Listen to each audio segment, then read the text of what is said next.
Hi, ഇന്നത്തെ വീഡിയോയിൽ നമ്മൾ ഡിസ്കസ് ചെയ്യാൻ പോകുന്നത് എങ്ങനെ നമുക്കൊരു പേപ്പർ ട്രേഡ് ചെയ്യാം. ഇന്ന് നമ്മളൊരു ഇൻട്രാഡേ ഓപ്ഷൻ സെല്ലിംഗ് സ്ട്രാറ്റജിയായ സ്ട്രാഡൽ എന്നൊരു സ്ട്രാറ്റജി നമുക്ക് എങ്ങനെ പേപ്പർ ട്രേഡ് ചെയ്യാം opstra എന്ന് പറഞ്ഞ വെബ്സൈറ്റ് എടുത്തിട്ട് നോക്കാം. ആദ്യം opstra ഓപ്പൺ ചെയ്യുമ്പോൾ ഗെറ്റ് സ്റ്റാർട്ടഡ് നിങ്ങൾക്ക് കാണാം. അത് ക്ലിക്ക് ചെയ്താൽ ഇങ്ങനെ ഒരു ഇൻ്റർഫേസ് ആയിരിക്കും വരിക. അതിൽ നമ്മളിപ്പോൾ ചെയ്യാൻ പോകുന്നത് ബാങ്ക് നിഫ്റ്റിയാണ്. ഓക്കെ, ബാങ്ക് നിഫ്റ്റി സെലക്ട് ചെയ്യുക.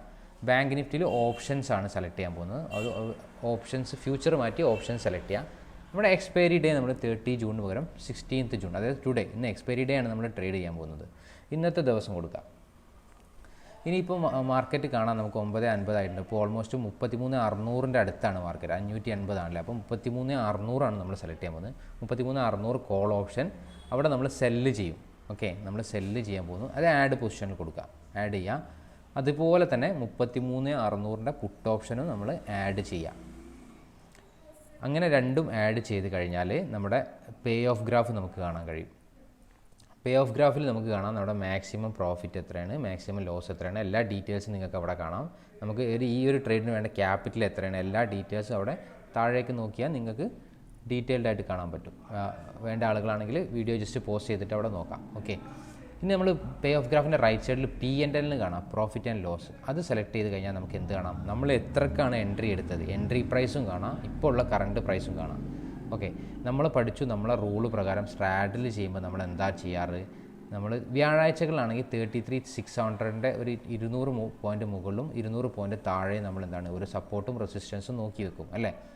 ഇപ്പം 33,600 മുകളിൽ 33,600 നമ്മുടെ എൻട്രി എങ്കിൽ 33,800 ബ്രേക്ക് ചെയ്ത് മുകളിലേക്ക് പോയാൽ എന്താണ് ഒരു സൈഡിൽ നമ്മുടെ സ്റ്റോപ്പ് ലോസ് നമ്മൾ കട്ട് ചെയ്യും. ഓക്കെ, അതുപോലെ 33,400 താഴേക്കാണ് മാർക്കറ്റ് വരികയാണെങ്കിൽ നമ്മൾ മറ്റേ സൈഡും സൈഡും കട്ട് ചെയ്യും. ഓക്കെ, മുകളിലേക്ക് പോകുന്ന കോൾ സൈഡ് 33,600 കോള് നമ്മൾ സ്റ്റോപ്പ് ലോസ് കട്ട് ചെയ്ത് ഒഴിവാക്കും. മറ്റേ താഴേക്ക് ഇറങ്ങുകയാണെങ്കിൽ പുട്ട് സൈഡ് നമ്മൾ കട്ട് ചെയ്യും. ഇനി ഇതെങ്ങനെ കട്ട് ചെയ്ത് ഒഴിവാക്കാമെന്ന് ഞാൻ പറഞ്ഞുതരാം. ഇപ്പോൾ ഇൻ കേസ് മാർക്കറ്റ് മുകളിലേക്കാണ് പോയതെന്ന് വെക്കുക, 33,800 ക്രോസ് ചെയ്ത്, അപ്പോൾ നമ്മൾ വേഗം വന്നിട്ട് ഇവിടെ നോക്കുക. നമുക്ക് എന്ത് ചെയ്യുന്ന പ്രോഫിറ്റ് ആൻഡ് ലോസിൽ നോക്കുക. നമ്മുടെ ഇപ്പോൾ ഉള്ള കറണ്ട് പ്രൈസ് എത്ര നോക്കുക. 33,600 കോൾ ഓപ്ഷൻ്റെ കറണ്ട് പ്രൈസ് എത്ര നോക്കുക. ആ സമയത്ത് ചിലപ്പോൾ അതൊരു 122 ഇപ്പോൾ ഉള്ളത്, 180 190 ആയിട്ടുണ്ടാവും. അപ്പോൾ നമ്മൾ അവിടെ പോയിട്ട് 33,600 സെലക്ട് ചെയ്തിട്ട് ആ ഒരു നമ്മുടെ മോഡിഫൈ പ്രൈസ് കൊടുത്തിട്ട് അവിടെ അത് കൊടുക്കുക. ഓക്കെ, 33,600 കണ്ടില്ല നിങ്ങൾ, നമ്മൾ ആണോ 180 122 എൻ്റെ എക്സിറ്റ് പ്രൈസ് എന്നുള്ളത് 180 കൊടുത്ത് മോഡിഫൈ ക്ലിക്ക് ചെയ്ത് കഴിഞ്ഞാൽ എന്താണ് നമ്മൾ സ്റ്റോപ്പ് ലോസ് കൊടുത്തു. ഇനി നമ്മൾ അടുത്ത് ചെയ്യേണ്ടത് എന്താണെന്ന് വെച്ചാൽ 33,600 നമ്മൾ വാച്ച് ചെയ്തോളൂ. ഇപ്പോൾ നമുക്ക് നമ്മളെ പൊസിഷനിൽ ഒറ്റ ഒന്നുള്ളൂ, 33,600 പുട്ട് ഓപ്ഷൻ മാത്രമേ ഉള്ളൂ നമ്മുടെ പൊസിഷനിൽ ബാലൻസ് ആയിട്ടുള്ളത്. അത് നമ്മൾ എൻട്രി എടുത്തത് എത്രയാണ്, 120-നാണ്.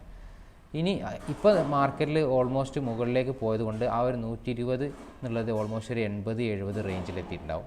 അപ്പോൾ നമ്മൾ ഇനി വാച്ച് ചെയ്യേണ്ട കാര്യം എന്താണ്, എപ്പോഴാണോ അത് വീണ്ടും 120 എത്തുന്നത് ആ സൈഡും കട്ട് ചെയ്ത് ഒഴിവാക്കാം.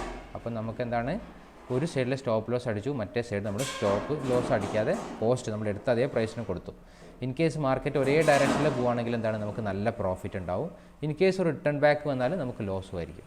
opstrയിലാണ് നമ്മൾ ചെയ്യുന്നതുകൊണ്ട് എന്താണ് നമുക്ക് സ്റ്റോപ്പ് ലോസ് അവിടെ സെറ്റ് ചെയ്ത് വെക്കാൻ പറ്റില്ല. ഇൻ കേസ് മാർക്കറ്റ് ആ റേഞ്ച് വരുമ്പോഴേ നമുക്ക് വീണ്ടും എക്സിറ്റ് ചെയ്യാൻ കഴിയുള്ളൂ. മാർക്കറ്റ് 120 എത്തുമ്പോൾ നമുക്ക് എക്സിറ്റ് ചെയ്യാം. പക്ഷേ നമ്മൾ അപ്സ്റ്റോക്സോ സെറോദൊക്കെ യൂസ് ചെയ്യുന്ന ആളുകൾ എന്താണ് ബ്രോക്കേഴ്സിൽ എന്താണ് നമുക്ക് അവിടെ സ്റ്റോപ്പ് ലോസ് നമുക്ക് ട്രെയിൽ ചെയ്ത് വെക്കാം. നമ്മൾ 120 എപ്പോഴും എത്തുന്നത് നമ്മൾ സ്റ്റോപ്പ് ലോസ് കട്ടാം. ഒരു റിയൽ ട്രേഡ് ചെയ്യുമ്പോൾ നമ്മളെങ്ങനെ സ്റ്റോപ്പ് ലോസ് സെറ്റ് ചെയ്യുക, അങ്ങനെ അത് എങ്ങനെ മോഡിഫൈ ചെയ്ത് കൊടുക്കുക എന്നീ കാര്യങ്ങൾ നമ്മളൊരു വീഡിയോ ചെയ്യും. അപ്പോൾ നിങ്ങൾക്ക് കുറച്ചുകൂടി ക്ലിയർ ആയിട്ട് മനസ്സിലാവും. ഇത് ഞാൻ opstra കുറേ ആളുകൾ എങ്ങനെ ചെയ്യുക എന്നുള്ളത് അറിയാത്തതുകൊണ്ട് ഒരു വീഡിയോ ചെയ്തെന്നുള്ളൂ. ഓക്കെ.